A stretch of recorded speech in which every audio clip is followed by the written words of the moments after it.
Vamos a ver taxonomía de los microorganismos y voy a ir relativamente rápido.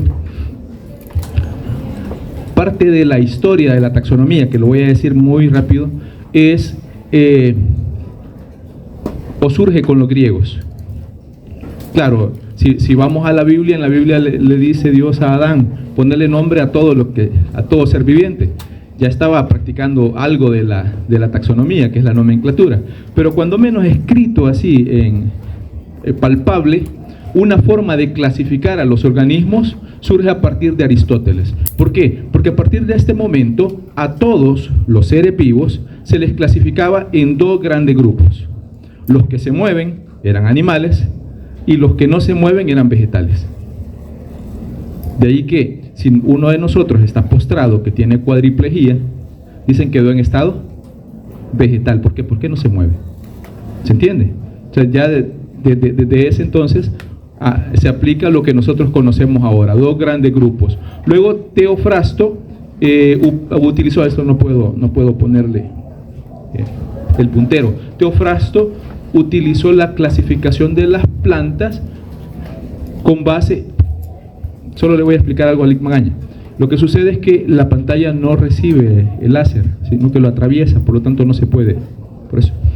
Entonces, les decía, Teofrasto clasifica a las especies vegetales con base a sus características o a la utilidad que pudieran brindar. Y de ahí que hay plantas medicinales, plantas ornamentales y así sucesivamente. Maderables y todo lo que ustedes conocen o que podrían conocer, que no es mi asunto en este momento. Luego, entre los siglos V y XV, que era prácticamente la época feudal en Europa, surge que todos los nombres de los seres vivos tenían que como tener algún tipo de caché, y por ese tipo de caché que tenían que tener, se latinizan. El lenguaje que predominó en algún momento, gracias a los romanos, en casi toda Europa y parte de Asia, fue el latín. Por lo tanto, los nombres eran latinizados, grandísimos, como vamos a ver ejemplos más adelante, pero latinizados. Posteriormente, en el siglo XVII, este señor, que es el padre de la nomenclatura y parte de la taxonomía, que es Carlos Linneo, propone que los nombres no tienen que ser tan largos, sino que basta con dos de ellos, con dos formas de nombre, y crea lo que se conoce hasta nuestro tiempo todavía como el sistema binomial de la nomenclatura de los seres vivos. Es decir, un nombre que está formado por dos partes. Y esta fue su obra, el Sistema Natura, de 1735. Esto es historia y he intentado que sea un poco rápida. Si vamos a ir creciendo con el tiempo, Haeckel, allá por los 1866, propone que existe un nuevo grupo, un nuevo gran grupo que se conocen en este momento como reinos, a esos grandes grupos, y ese gran grupo se conoció con el nombre de protistas. Entonces ya a esta altura todos los organismos microscópicos entraban en el grupo protistas. Habían tres grupos: animales, vegetales y los microscópicos, que eran los protistas. Luego, dentro de los protistas, Copland, allá por 1938, propone un nuevo reino, y este nuevo reino tiene que ver con si son bacterias, o cuando menos si son procariotas, es decir, que no tienen un núcleo verdadero, con los eucariotas, y divide a los microscópicos, a los seres microscópicos, en dos grandes grupos: los monera, que son los procariotas, y los protistas en general, que son eucariotas. Luego, allá por 1950, Whittaker propone la existencia de un nuevo reino, y este es el reino al que pertenecen los hongos, que es el reino fungi.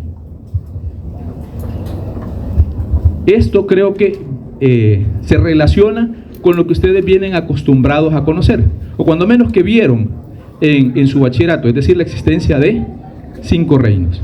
A partir de este momento ustedes sabrán que ya no existen 5 reinos, sino que hay más, y depende con quién ustedes y del investigador con quién se relacione más, así va a optar por una clasificación o por la otra. Finalmente, y esto finalmente no termina aquí, sino que tiene muchos escollos, pero finalmente Gus, alrededor de 1900 y un poco más, 90 y un poco más, genera una nueva categoría, y esta nueva categoría se conoce con el nombre de dominios, a la altura de que en algunos sistemas de clasificación ya no se utilizan los reinos, sino que hay un grupo mucho más grande que se conoce con el nombre de dominios, de los que vamos a ir hablando un poco más adelante. Vamos, la taxonomía. ¿Taxonomía qué es? Taxonomía proviene de 2 raíces griegas, taxis y nomein. Taxis, que es ordenar o poner orden, y nomos o nomein, que significa ley. Y por lo tanto, la taxonomía es una ciencia que estudia la clasificación o el ordenamiento de los organismos o de los seres vivos. La taxonomía está constituida por 3 ramas. Las ramas son clasificación, nomenclatura e identificación. El resto de la clase va a girar en torno a esas 3 ramas, que corresponde a clasificación, qué es la clasificación, qué corresponde a nomenclatura y qué es la nomenclatura, y finalmente la identificación. Si tienen dudas, igual en el momento que la tengan, me la hacen saber. Primero con la clasificación. ¿Qué es la clasificación? Si leemos entre líneas, clasificación es la organización. Yo le he puesto microorganismos porque por ahí vamos nosotros, pero realmente son organismos, seres vivos en general. La organización de todos los organismos vivientes, en grupos. ¿Con base a qué se agrupan esos seres vivientes? Con base a criterios, con base a algunos elementos conocidos como criterios. Esas son semejanzas que pueden permitir que se agrupen unos y se separen otros. Por ejemplo, si yo voy a clasificarlos a ustedes, mi primera clasificación será: hay grupo A y hay grupo B. ¿Qué los une? Sus apellidos. ¿Se entienden? Igual acá, los criterios que permiten que unos organismos se unan o que los unamos, porque es una forma quizá hasta artificial de poderlos ubicar, o el otro es, que es mucho más reciente, el parentesco genético y evolutivo, es decir, las características genéticas que permiten decir, estos organismos sí son muy parecidos y estos organismos definitivamente no tienen tanto parecido. Esos criterios o esas características que permiten clasificar a los organismos son dos grupos. ¿Cuáles son esos 2 grupos? Los criterios clásicos y los criterios moleculares. ¿Por qué clásico? Clásico no significa más viejo. Es un auto clásico, dicen, ¿verdad? O los Levi's, los clásicos. No, significa el modelo en su especie, es decir, posiblemente fue el primero que sirvió o que se tomó para poder hacer clasificación. En este caso, los clásicos son los primeros criterios que se tomaron. Y luego vienen los que se conocen como moleculares. Vamos a hablar de algunos clásicos y luego hablamos de algunos moleculares. Primero los clásicos. Por favor, vamos en este orden. Quiero ver si me lo permite la pantalla aquí. Creo que pueda que sí. 1. Los criterios clásicos, voy a ir desde acá, como en las agujas del reloj. Número 1, morfológicos. Y todo lo que tenga que ver con morfología. Más adelante voy a poner diapositivas, pero solo para que la vean, porque esto me resume todo lo de los clásicos. Por ejemplo, la forma de la célula. O, vamos, si es macroscópico, si tiene, ¿cuál es una de las principales características para poder clasificar a los animales, por ejemplo? Si tiene una estructura ósea o una espina dorsal, cordados, de los que no lo son, invertebrados, ¿cierto? Entonces, ¿qué es ese? Un criterio morfológico. ¿Se entiende esto? Ahora, ¿cómo entramos los mamíferos a esta clasificación? Si la hembra posee mamas para poder alimentar a su descendencia o no las posee, ¿cierto? Ahí entramos los mamíferos. Entonces, todos estos criterios son morfológicos. Ahora, en el camino, cuando vayan hablando los compañeros en las clases, les dirán, por ejemplo, las bacterias, morfología, cocos, quiere decir que son redondos, o bacilos, que son alargados, o espirilos o espiroquetas, que tienen forma de espiral. ¿Se entiende? Esa es una forma de clasificarlos. Que tengan algún componente o alguna estructura, por ejemplo, para moverse. Vamos a ver si tienen o no flagelos. Dentro de los protozoarios, si se mueven por emisiones de pseudópodos, si se mueven porque poseen cilios, porque poseen flagelos. Nuestros mismos células reproductoras, cuando menos las masculinas, tienen flagelos para poder desplazarse, ¿cierto? Entonces, son formas también de clasificarlo. El color que pueda presentar. ¿Ya? Por ejemplo, eso es una estructura, es una ultraestructura, pero la pared celular de las bacterias, que tienen ciertas características que ante ciertas tinciones se vean, como les habló el licenciado Osvaldo hace unos días, que son gram positivas o gram negativas, que se vean rosadas o se vean moradas. Y esto es para poner algún dato. El segundo, porque esto es el primero, el segundo grupo de criterios clásicos son los fisiológicos y metabólicos. Aquí es cómo funciona. Es decir, bueno, ¿qué metabolismo tiene? Salud. En otras palabras, ¿cuáles son sus fuentes principales de energía? ¿Cuáles compuestos utiliza para obtener energía? ¿Cuáles compuestos utiliza para obtener carbono, por ejemplo? Si posee algunas enzimas especiales que le facilitan algunas características o no las posee. Y de ahí que, bueno, vamos a lo más básico, el aceptor final de electrones. Si es el oxígeno, son aerobios. Si no es el oxígeno, son anaerobios. Para poner ejemplos de esto, que son los fisiológicos. Eso parezca lo que parezca entonces. Tercero, los ecológicos. Los ecológicos tienen mucha relación con los fisiológicos, porque es cómo funcionan, pero en el ambiente en donde se desarrollan. Entonces, ustedes saben, nicho ecológico es la interacción entre el organismo y su ambiente, ¿cierto? Entonces, ¿a dónde puede desarrollarse mejor? Pueda que, de acuerdo, por ejemplo, a necesidades de temperatura, sean psicrófilos, si sobreviven y viven mejor en un ambiente muy gélido, es decir, de temperaturas muy cercanas a la congelación. O sean termófilos, si su temperatura óptima para el desarrollo es muy alta. O sean mesófilos, igual que nosotros. Tomamos como mesófilos aquellas temperaturas que son relacionadas a nosotros, es decir, a los 37 más o menos punto y algo de grados centígrados como punto de referencia. Y así, si viven en ambientes salinos, si viven en ambientes acuáticos, si viven en ambientes terrestres, a donde vivan. Pero también dentro de los ecológicos está lo relacionado a la posibilidad de un organismo a causar, sobre todo de un microorganismo, a causar enfermedad. Recuerdan que en la clase 2 les hablaron de parásitos, ¿qué otro término les dijeron? Comensales, es decir, la interacción de dos grupos de organismos, uno con el otro. Entonces, algunos que nos van a interesar a nosotros tienen que ver con la posibilidad o la capacidad de causar enfermedad. Luego, los genéticos, que son los cuartos criterios clásicos.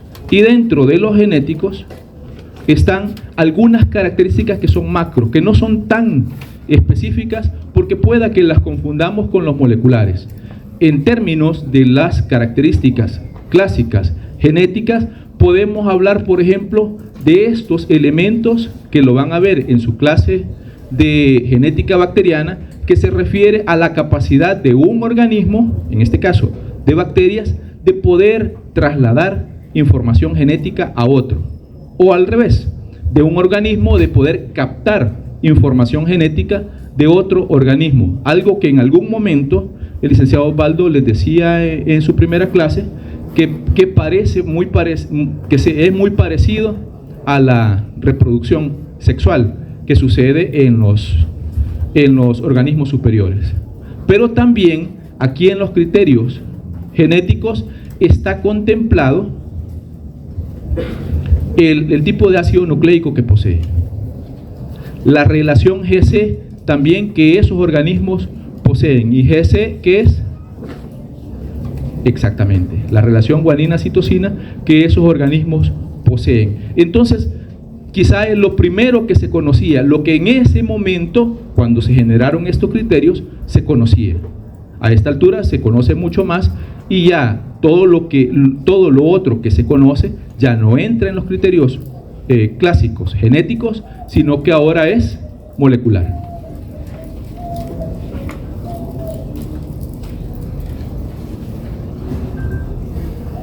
Por ejemplo, morfológicos, y aquí aplica para todo, vean, desde las bacterias, hongos, animales, plantas. Cómo se pueden ir, o cómo sirvió los criterios morfológicos para poder describirlos y ubicarlos. Si tienen pelo, si no tienen pelo, si tienen espina dorsal, si no la tienen, si son microscópicos o son macroscópicos, permite irlos agrupando. Eso es morfológico. Fisiológicos, si se mueven, porque algunos no se mueven, si producen algunas sustancias como por ejemplo enzimas, si producen pigmentos, si tienen capacidad, por ejemplo, que esto es un criterio para poder clasificar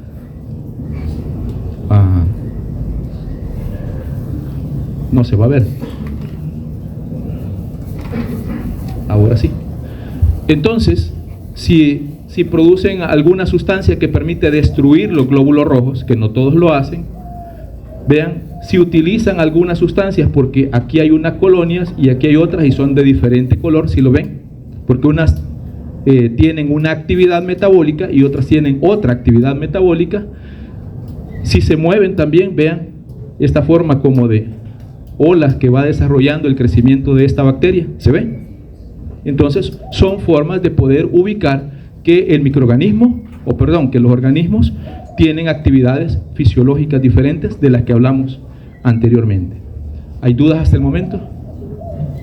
Voy un poco rápido porque también después viene la Lic Magaña tras de mí y tengo hasta las 20, ¿verdad?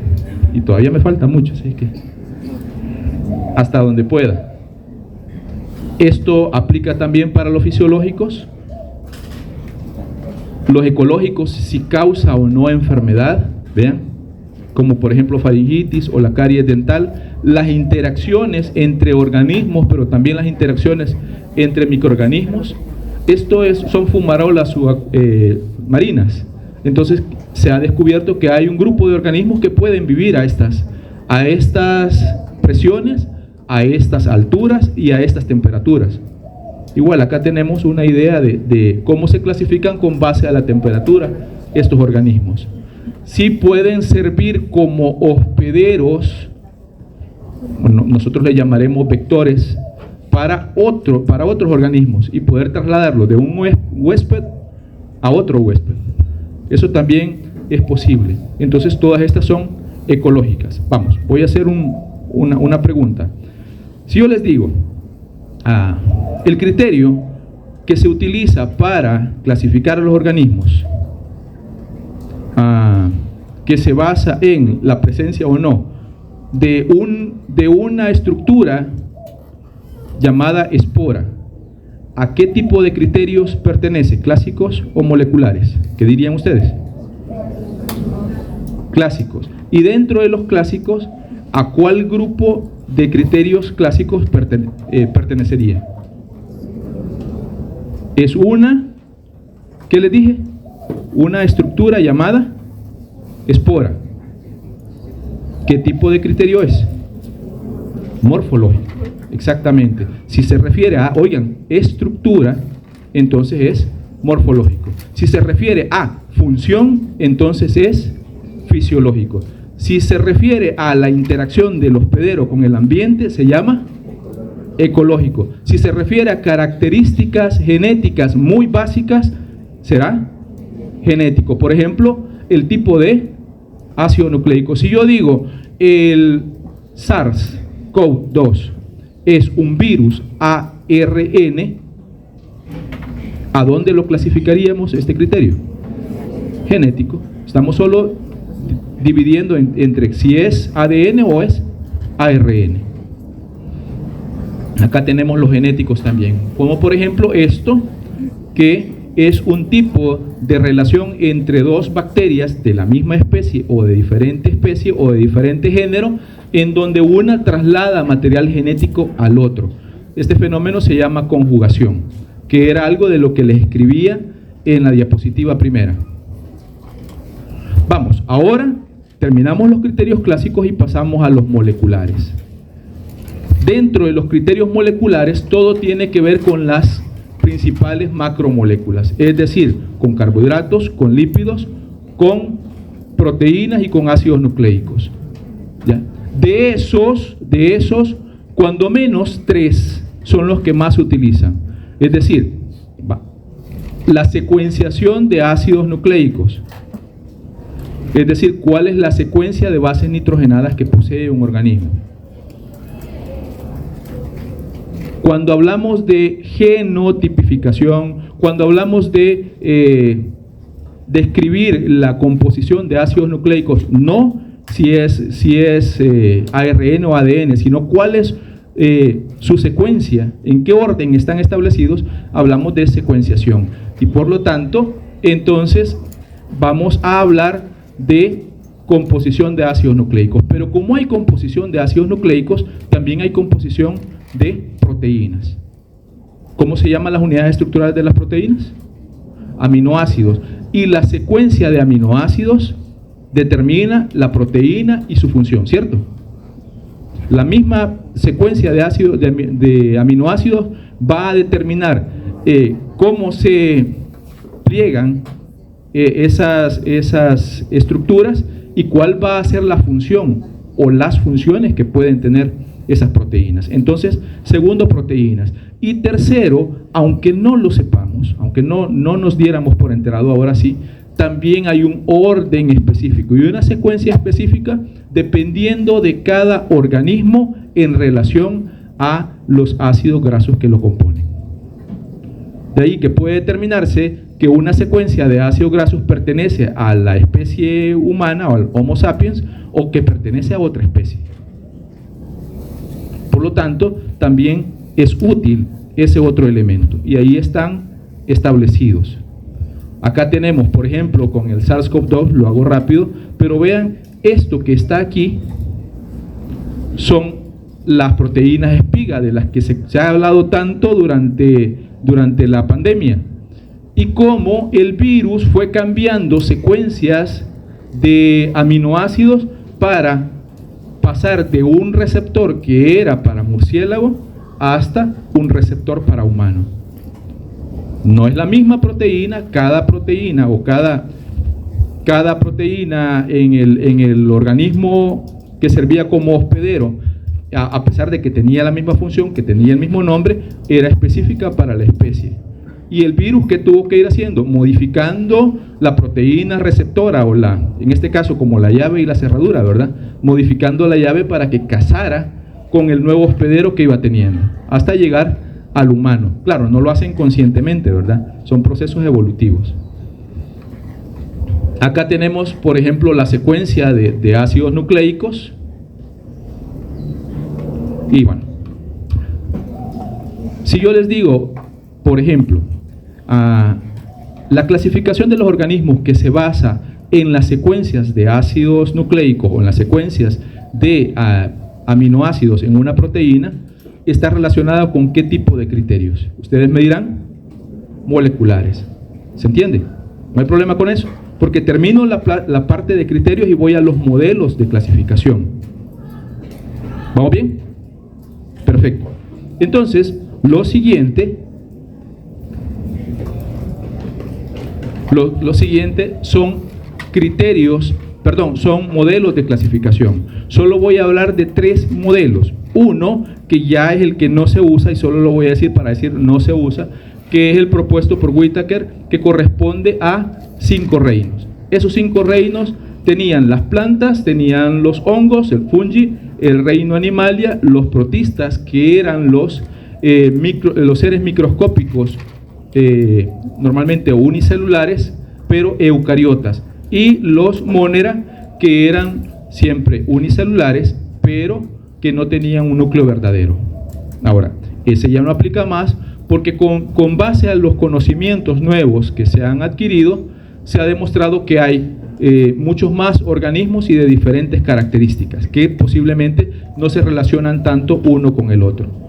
2 de los modelos más aceptados, no me voy a casar con ninguno de los 2 yo, y posiblemente en el devenir de las clases se les hable más de uno de ellos o del otro de ellos, y es porque hay líneas sobre las que los mismos taxónomos más se acercan a un modelo, o que otros se acercan más a otro modelo, y por lo tanto todavía existe como para poder moverse con un modelo o con el otro. El primer modelo es el propuesto por Cavalier-Smith, y en este lo primero es que surge un gran elemento que es superior a todo, conocido como imperio.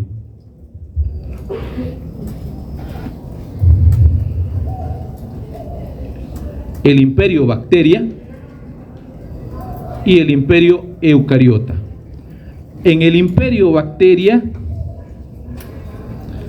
hay 2 grandes reinos: el eubacteria y el arquebacteria. ¿De acuerdo?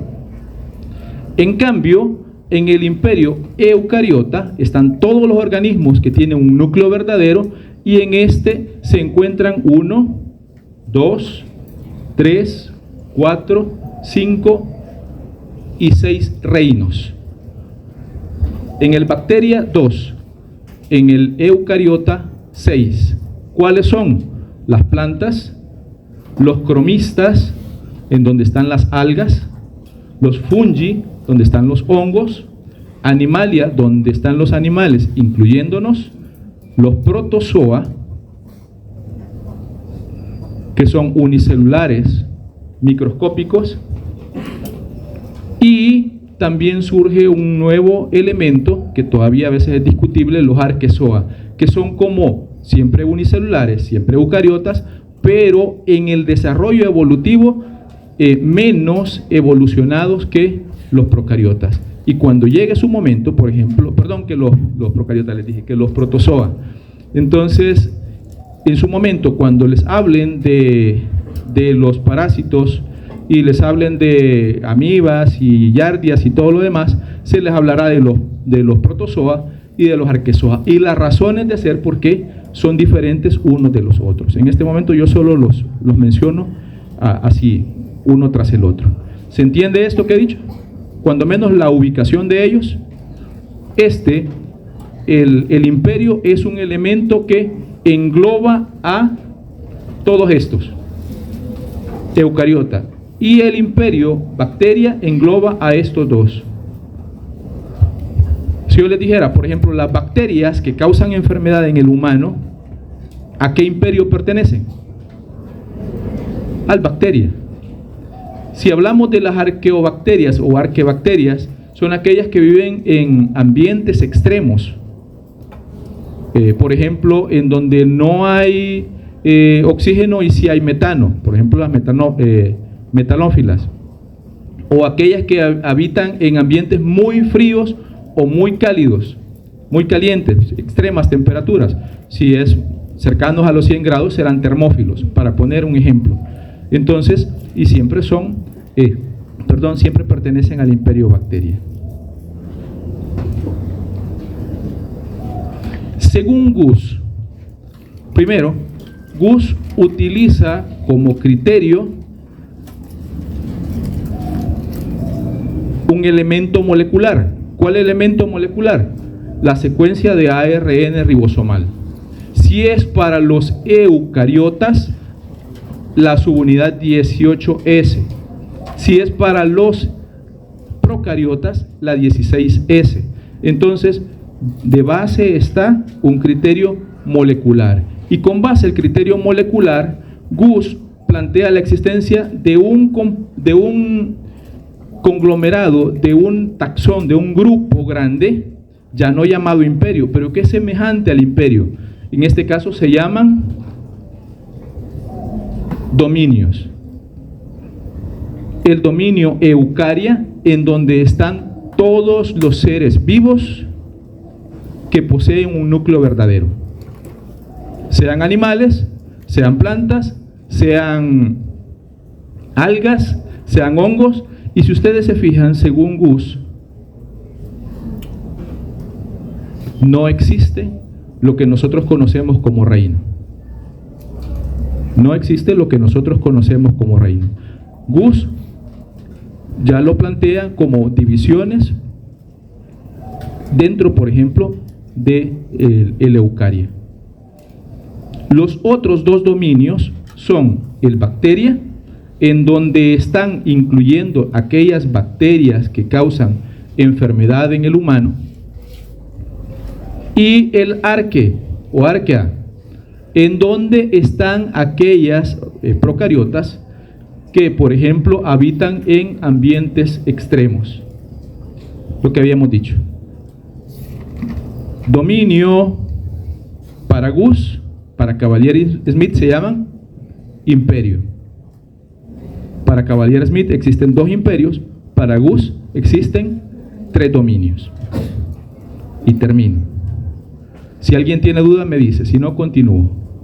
Vean, es esto mismo.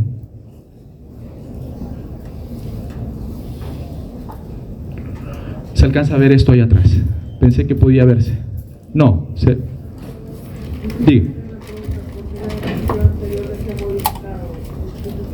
Lo que pasa es que en un primer momento hay algunos estudios que permitieron ir haciendo clasificaciones, pero que Gus alrededor de 1990 establece esos criterios ya definitivamente con el ARN ribosomal, y como les decía, 16S para los procariotas y 18S para los eucariotas. Perdón, eucariotas, sí, así es.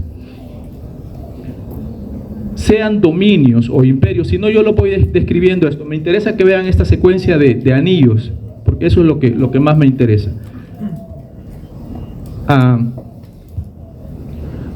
A estos grupos o anillos que nosotros vemos aquí, o óvalos porque no son círculos, le llamamos grupos taxonómicos o taxones.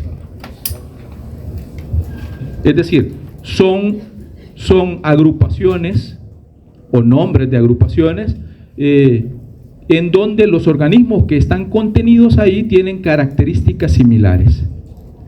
Así, desde lo más alto, lo más grande hacia abajo, el que debería ocupar todo, que no encontré una diapositiva que lo tuviera, pero que debería ocupar todo, serían los dominios o imperios. Por ejemplo, según Cavalier-Smith, el imperio es un gran grupo taxonómico o taxón en donde hay uno o más reinos relacionados. ¿De acuerdo? Y todo lo que digamos a continuación tendrá que hay organismos que están relacionados o morfológicamente, bueno, mejor lo voy a decir más amplio, o están relacionados por criterios clásicos o por criterios moleculares, pero que tienen relación. Así, si vamos decreciendo, el reino que será es un grupo de organismos que tiene filos o divisiones semejantes. Este es un filo, acá habrá otro, acá otro, acá otro, y todos pertenecen perdón, aquí no es, acá, un filo, otro filo, están contenidos dentro de el mismo reino, que es el siguiente. Esto es 1, esto es 2, esto es 3. ¿Qué es el siguiente? El siguiente es la clase. ¿Qué son las clases? Son organismos que son muy parecidos entre sí. Vamos. ¿Qué es un filo? Por aquí voy. Son grupos de clases de organismos que tienen características similares. Y seguimos a continuación. ¿Qué es una clase? Son grupos de órdenes de organismos que tienen características similares. ¿Y qué es una orden? Son grupos de familias que tienen características similares. ¿Y qué es una familia? Son grupos de géneros que tienen características similares. ¿Y qué es un género? Un grupo de especies que tienen características similares. Si tomamos en cuenta esto, la unidad básica de la taxonomía es la especie. Y el rango más superior conocido hasta este momento, cuando menos que yo conozco hasta este momento, o es un imperio o es un dominio. ¿Qué no se ha entendido? ¿Puedo continuar? Sí. Ya casi 2 minutos. Y sigo corriendo.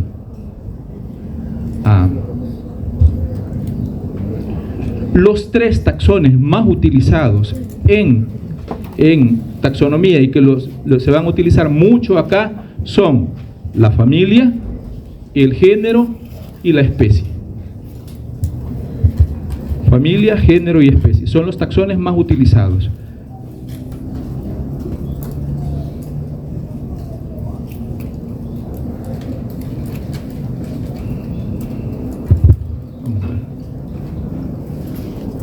Después lo veo el otro. Respecto, como les decía, de la unidad básica en la taxonomía, que es la especie, existen 2 definiciones de especie. Una para los eucariotas, y otra para los procariotas. Cuando hablamos de los eucariotas, sobre todo los eucariotas superiores, podemos decir que la definición de especie es un grupo de poblaciones naturales que pueden o tienen capacidad de entrecruzarse, es decir, relacionarse entre sí, un macho y una hembra, y que a partir del cruce de un macho y una hembra existe una descendencia fértil. Es decir, no solo existe una descendencia, sino una descendencia que es capaz de continuar generando más organismos parecidos a ellos. Por eso descendencia fértil. Y que cuando se compara en relación a características con otros organismos, se puede decir que es una población aislada. No estoy diciendo que no se relacione, que no se mezcle con otras especies. Vamos, nosotros, los perros, los gatos, convivimos en un mismo, los ratones, convivimos en un mismo lugar. Exactamente, o podemos convivir en un mismo lugar, nos relacionamos con otras especies, pero nosotros naturalmente, no nos reproducimos con otras especies. A pesar de que estemos, eso no es natural, por eso digo naturalmente. ¿Me doy a entender? Todo es naturalmente. Entonces no nos entrecruzamos con otros organismos, somos aislados de otros organismos. Pero cuando hablamos de procariotas que son unicelulares, entonces la definición de especie cambia un poco. ¿Por qué? Porque las especies, si ustedes ven a una Escherichia coli, a menos que sean muy dotados microscópicamente, y aún así no podrían hacerlo, ven a una Escherichia coli, que es una bacteria, ven a un Enterobacter aglomerans, que es otra bacteria, ven a una Klebsiella pneumoniae, que es otra bacteria, y las ven al microscopio, ven igual, un bacilo gram negativo.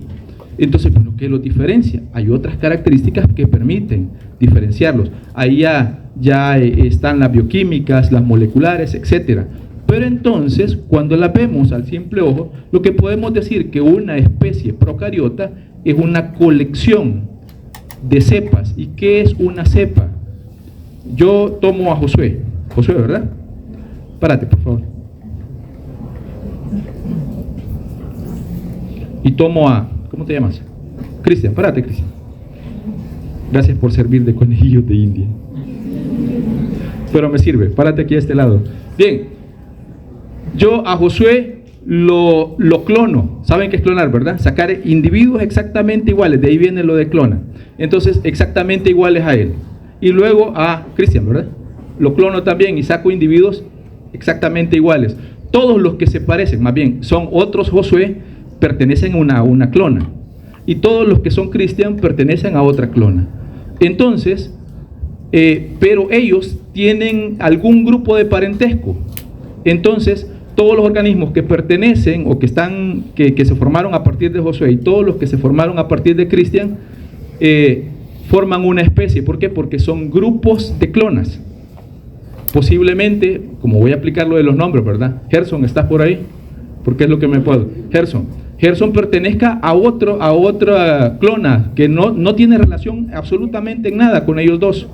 Entonces, Gerson va a pertenecer a otra especie seguramente, pero ellos dos están emparentados. Y a pesar de que él tenga su grupo exactamente igual y él su grupo exactamente igual, tienen parentesco.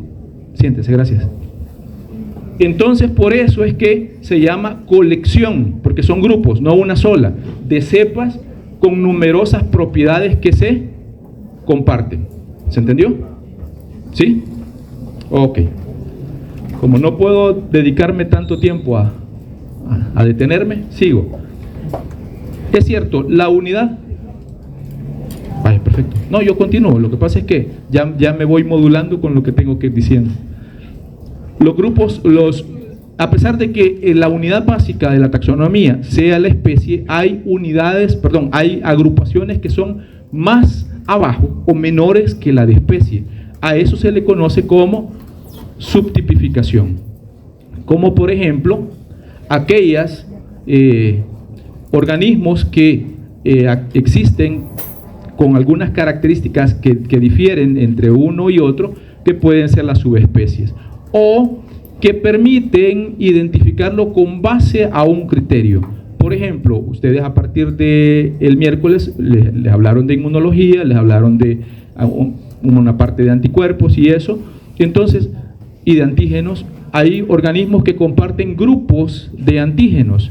A estos que se clasifican con base al grupo de antígenos que comparten, se les llama serogrupo. Si son muy puntuales esos antígenos que comparten, entonces se llamarán serotipos o serovariedades. Si el criterio dentro de una especie, ojo esto, dentro de una especie es una característica biológica o funcional, entonces se llamarán biotipos o biovariedades. Si la característica para poder clasificarlos es morfológica, es decir, alguna variación morfológica que unos tienen, como por ejemplo el pico curvo del que hablaba Darwin respecto de los pinzones, y otros no, entonces se llamará morfotipo o morfovariedad. Pero si el criterio, ahora que predomina mucho, y seguramente se los van a decir en algún momento de las clases, si el criterio es criterio molecular, genético, estoy diciendo estoy redundando, pero no me niego de lo que he dicho, molecular genético, y por ejemplo es con base a los ácidos nucleicos, entonces se llamará genotipo. ¿De acuerdo? Bien, voy por la segunda, pero la segunda tiene mucho menos ligmagaña. La nomenclatura. Y la nomenclatura es la segunda rama. Y esa segunda rama consiste en la denominación o nombrar a los organismos vivientes. Esto, como les decía, se basa en el sistema binomial propuesto por Linneo. Y esto genera que haya una convención, es decir, un acuerdo internacional que permita nombrarlos. Hay normas internacionales para nombrar a los animales, a las bacterias, a las plantas y a los hongos y a los virus. Entonces, bajo esas normas internacionales que son las normas de botánica y zoología, ¿verdad? La ICTB, que es para los virus y para bacterias, Entonces, bajo esas normas se van nombrando los organismos vivientes. Pero hay algo que es común, y préstenle atención, porque aunque sea esto, me voy a dedicar unos 10 minutos y será quizás lo último que yo pueda decirles de esta clase. Todos los nombres, por convención, son latinizados. Y si están en un texto digital, son escritos en cursiva. El punto es que un nombre científico tiene que, como se lo dije en la primera actividad, sobresalir del resto del texto en el que se encuentran. Por lo tanto, si están en digital o escritos a máquina, son en cursiva. Si son manuscritos, entonces se subrayan, como vamos a ver más adelante. Segundo, todo nombre científico consta de dos partes. A pesar de que digan la especie, no será una parte, sino que obligatoriamente son dos partes. Siempre un nombre científico tiene dos partes. Por eso es el sistema binomial. Y una de las partes se llama nombre genérico, y la primera letra siempre será en mayúscula y el resto serán minúsculas.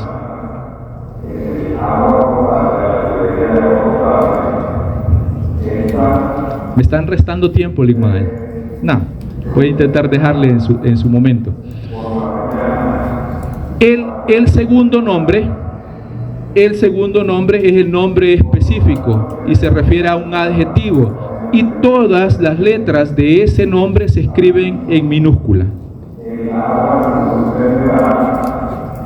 Antes del himneo, esta era la forma de poder describir, sea en latín, a un organismo viviente. Silvestres albera con rubore y folio glabro, significa rosa blanca, rosada, salvaje, con hojas y sin pelos. Ahora, después del himneo, rosa canina. Ese es su nombre. Entonces, el himneo también vino a aliviarnos la vida.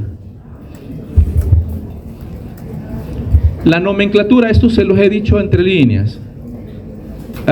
Los científicos hablan sus propios idiomas, pero cuando se refiere a los nombres científicos de los organismos, es un lenguaje universal. Y será Escherichia coli aquí, en Japón, en Estados Unidos, en Alemania y a donde sea, siempre y cuando haya un individuo hablándolo, ¿ya? A pesar de que cada uno tenga su propio idioma.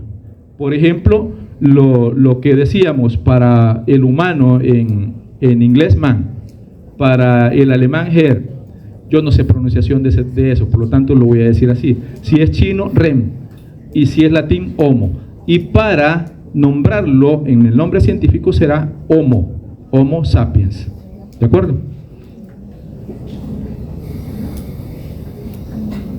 Aquí. Y entonces todos los organismos conocidos van agrupándose, vean, en un reino, podría ser en un imperio, en un filo o división, dependiendo de, por ejemplo, división para las plantas y los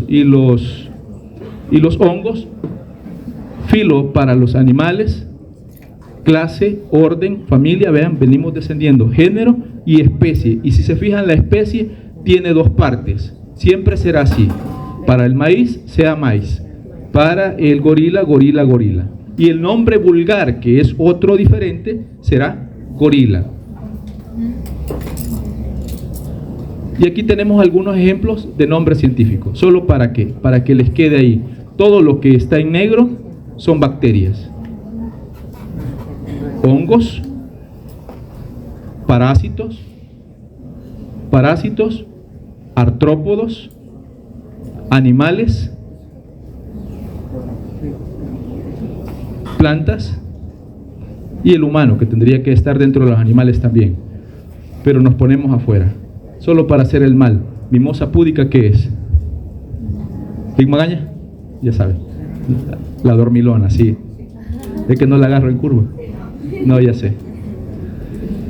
Luego, los nombres científicos, esto les va a quedar solo para que sepan, porque igual les paso la presentación, solo para que sepan que los nombres científicos, por eso de que nos cueste ubicar las cosas, que los nombres científicos se originan o por el nombre del científico que los descubrió o por la forma que tienen, por alguna característica toman su nombre ellos. Por eso les queda esto, esto y esto.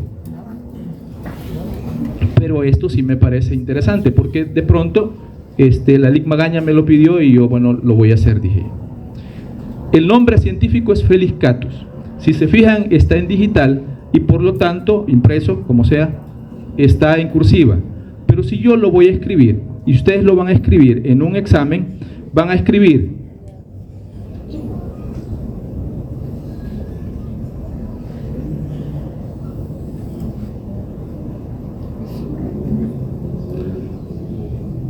y se subraya. ¿Se entiende? A pesar de que ya esté la línea abajo. ¿De acuerdo? Ok. Igual, Homo sapiens. En otras palabras, ¿por qué traigo dos diferentes? Porque a veces dicen, ¿y los hongos se subrayan? Sí, son seres vivos. Si tienen nombre científico, se subrayan. Todavía no aplica tanto para los virus, porque los virus, hasta el momento hay un gran debate respecto de si son o no seres vivos. Entonces, ¿aquí cómo procedería?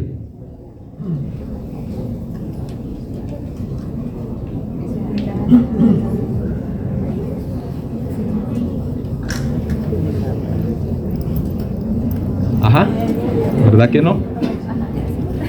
Entonces es Homo y este es en minúscula. ¿De acuerdo? Y subrayado. Muy bien. El último, y esta es la última diapositiva. Lic Magaña, diga.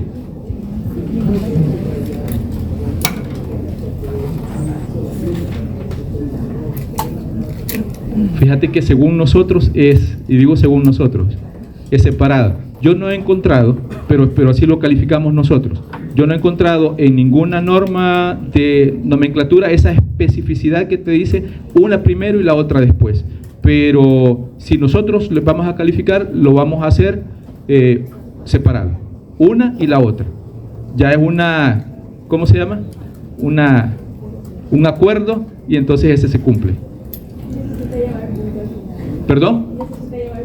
No, a mí se me ocurre poner el punto como para sellar, pero no, solo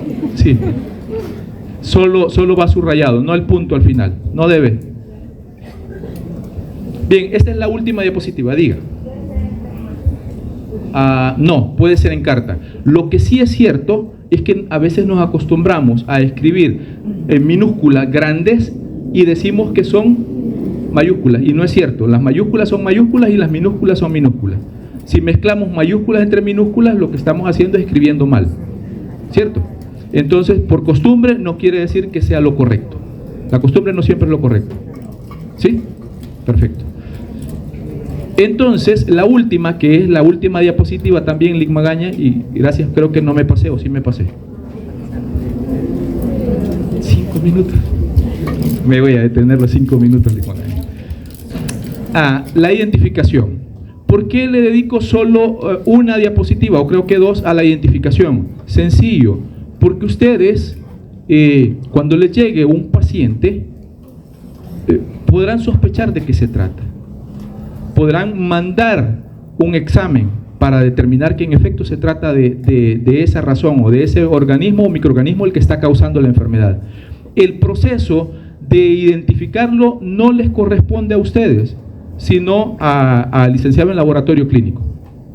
Ustedes se auxilian de esa identificación, pero no la ejecutan. Por eso es que le dedico menos tiempo a esto. Por eso dice, es el proceso de caracterización de organismos en general para determinar su clasificación, es decir, en otras palabras, determinar a qué grupo pertenecen. Definitivamente lo más importante, a qué especie